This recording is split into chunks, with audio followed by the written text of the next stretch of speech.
What is up, guys? Welcome back to the channel. Welcome back to another video.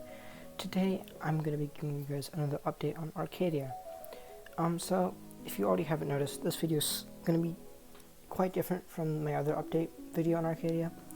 So what happened this time is, and this happens with every level I build nowadays, is when I'm really motivated to build the beginning, and then after that my motivation kind of just plummets, and I just really don't want to keep building.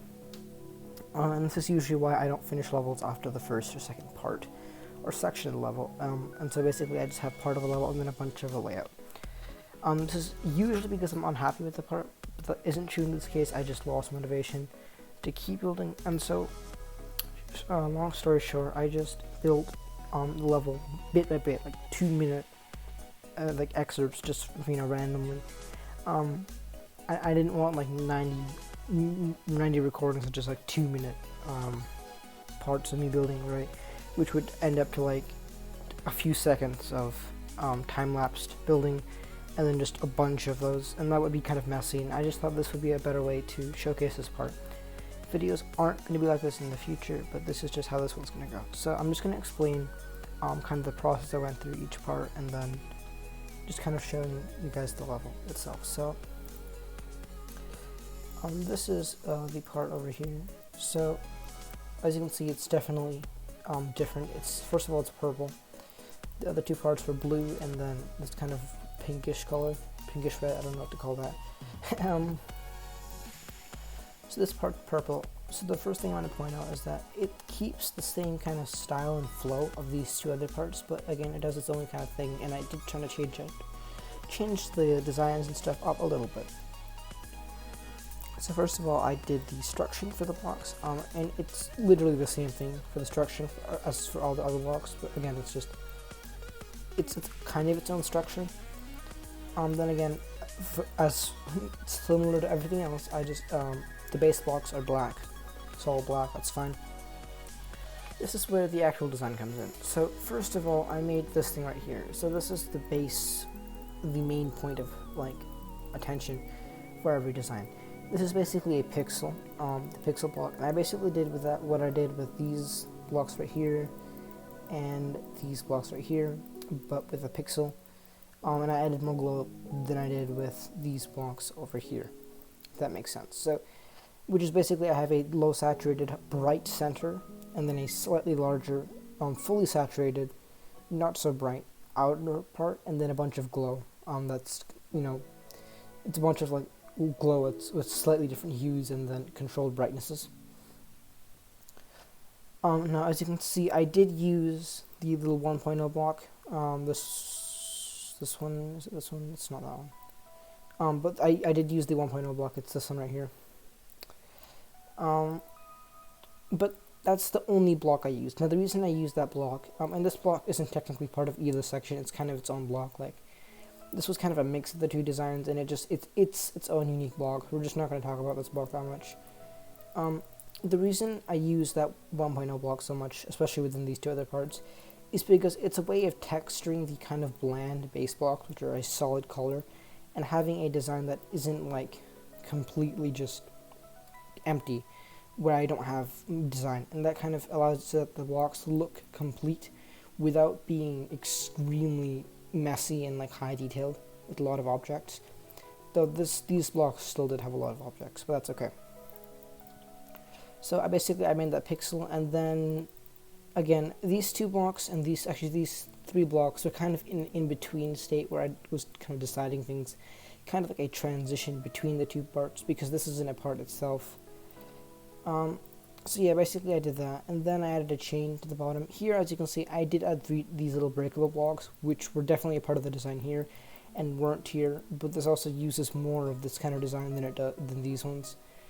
And then I added little pulsing squares, which aren't that visible, but yeah, and then this is something that's common with the other parts, where I have this thing as a part of the middle of the block, like in the middle of the block, kind of suspended by the chain.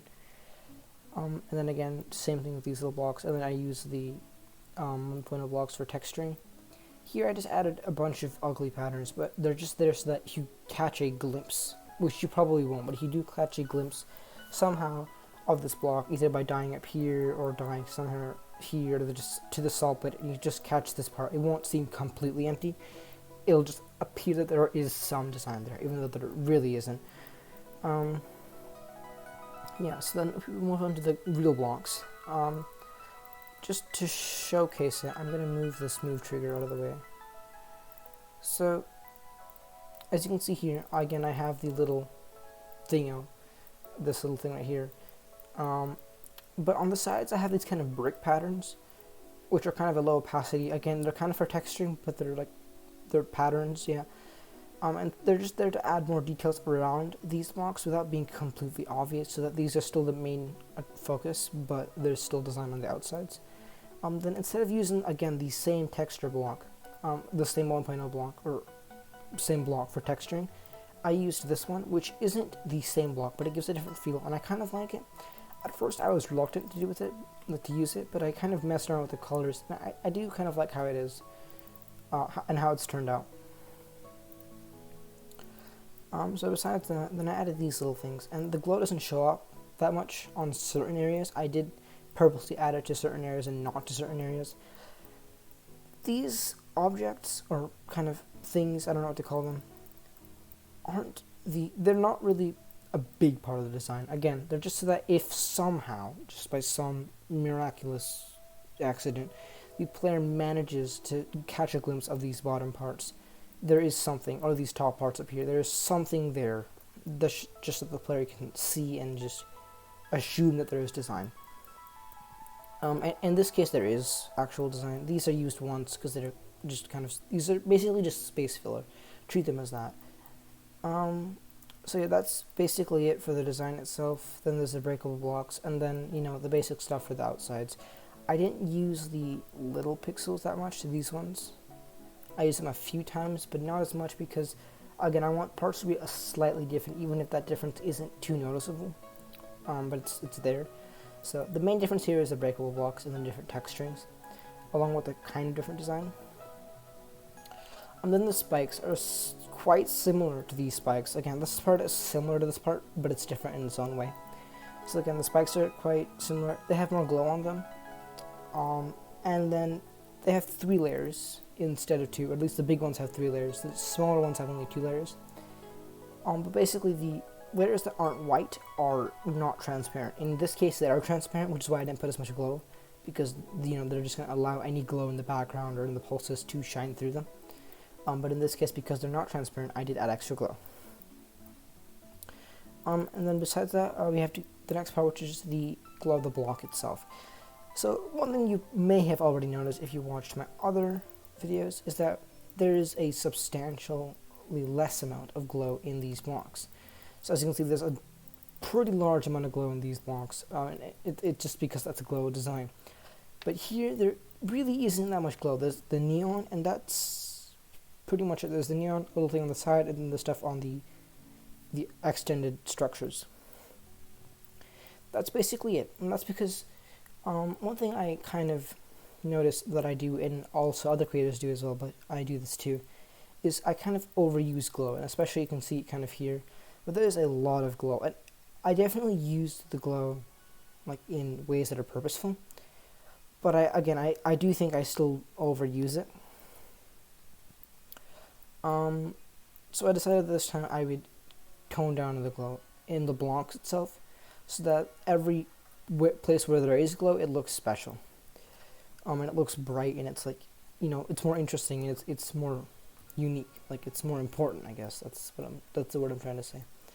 So that's kind of what I did for the glow. It's not that complicated. You guys know how the neon works. If you need me to do a tutorial on that, I can do it in the future, how to make neon, but there's plenty of tutorials online already. So 3D. Before, I've just used basic 3D blocks, the flat ones. Again, I did that for these blocks as well. Here, I used a textured one because, again, I'm trying to do some things differently before I get to the drop part, which is going to be very different. You'll see that later on. It's now that I'm noticing that I didn't actually do these. I'll finish these later. I didn't do 3Ds for a lot of them. That's fine. I'll just fix that later. But as you can see, they just have that texture, and there's a little bit of glow that basically highlights the part of the 3D lines where it's really important. So that's the blocks, and that is block design is usually where I kind of lose inspiration. After that, it's pretty easy going, and I can just build everything pretty quickly. So movement. Now let's go ahead and move this trigger back, and I'm just going to give an example of the movement. So there is a lot of movement. Now one thing that's quite apparent is the fact that when you touch the blocks, they'll bounce, and that's what these move triggers are. So that when you touch the block, it'll bounce, right? And I'm on no clips, that's why that happened. But so yeah, again, when you touch the blocks, they'll bounce. Now the ones that you don't touch, or if you do touch, they'll die. They don't have the move triggers because that's just kind of useless. It's kind of a waste of time as well, and I don't really want to do that. So yeah, so let's get on to the ground spikes. So these were kind of my ground spikes. Now these aren't really ground spikes because the saw blades take care of that, but they're just little spinning things that they save you mainly in one area, which is right here. So if for some reason you don't jump off of this block, right, you just kind of fall, this saw blade will not suffice for that. And that's where this top one comes into play. That's literally the only ground spike where it's actually useful. So let me just demonstrate that. So if I don't jump, that's the only time, and I would die, as you can see. I would make contact about here. I would die to this spike thing. These are the lenses for added visual effect. So background. So the background I kind of use for these blocks. Now these blocks are actually really useful, and I didn't know they existed, which is kind of funny, because I've been to this section a lot, and I just never noticed these, and these are like actually awesome. I'm going to be using these a lot more in the future. I used these this time in my background. Basically I have 3 layers. I have this layer, and this layer. They all move at different speeds to create kind of a parallax effect, if you can see that in the background. It's not too obvious, but it is there. But that's basically the background. It's not anything special because, again, everything's kind of dark, and there just needs to be something there. So one thing you might have noticed is that when I go through these portals, there's this little orb with this spinning thing that comes up, and that's just to show the direction that the player is going. So when you go through this portal, the arrows show up, and they're pointing upward because you're going up into the portal. If this was a flip gravity portal and you were coming like down, we were jumping from this area and then coming down. If it was a different portal, the opposite portal, then these arrows would work where they're pointing down, but they're not. So I just had this thing. If you really look at the level in preview mode, it's kind of hard to see, but they kind of just immediately just move over to there. As you can see, they kind of just immediately just moved over to the other area. So I don't have to have 2 of these. I just make them move over when they're invisible. Pretty simple stuff. So that's backgrounds, ground spikes, and effects, but mainly effects. Saw blades, basically these, but instead of having the hexagons in the backgrounds, I had the saw blade and the little spinning thing. This thing. Arrows aren't too abundant here. They're just kind of marking the path. I was debating making little markers that show the exact path, but I think that'd be kind of excessive, and then make the path itself and the air deco look kind of cluttered. So one thing you might have noticed about the orbs is that they kind of fade out, and this isn't too apparent when you're playing the level, but similarly to here, where the orbs kind of move away from you after you've hit them, as well as the arrows kind of fading out as well. Here, the glow stays, so that you still know there was an orb there, but the orb itself fades away after you've hit it, which I think is a kind of cool effect. It's just a little thing, just to add some more feel to the part. And then after you hit any of the moving blocks that kind of bounce from your impact, a little glow thing moves away, just again for added effect. Then there's this thing, which you probably have been noticing right now, and this is quite object heavy, and it also exists here, here. I use these a lot, actually. They're just kind of scaled up glow, but they're not scaled up glow. It's just it's just a bunch of the color blocks, a bunch of these blocks and then glow stacked up to make this kind of effect. This is just so that this area right here on the right side of the screen is brighter. I'll show you guys in normal mode what it looks like. As you can see, it's right there. That's what that is. After that, the final thing I added, and I might change these in the future, were these things, which they just kind of come in, like right here. They kind of come in and just move up, and a little effect. They don't actually kill you. They were initially going to be black, but you cannot see them when they're black. They're literally just a waste of objects and time. So I gave them this other color. I still think it looks kind of glowy. But if you guys don't like that, tell me in the comments and I'll fix it. It's just easy to take out. And yeah, that's basically everything right here. Yeah, so that's the level, the movement, all the parts of the level. I didn't go into the exact details of how I made some of the other things, like these spike balls or the saw blades or the backgrounds. And I didn't go into all the air deco, like these little things over here. But that's okay, I think you guys get the basic gist, so I'm just going to go ahead and show you guys the part, and yeah.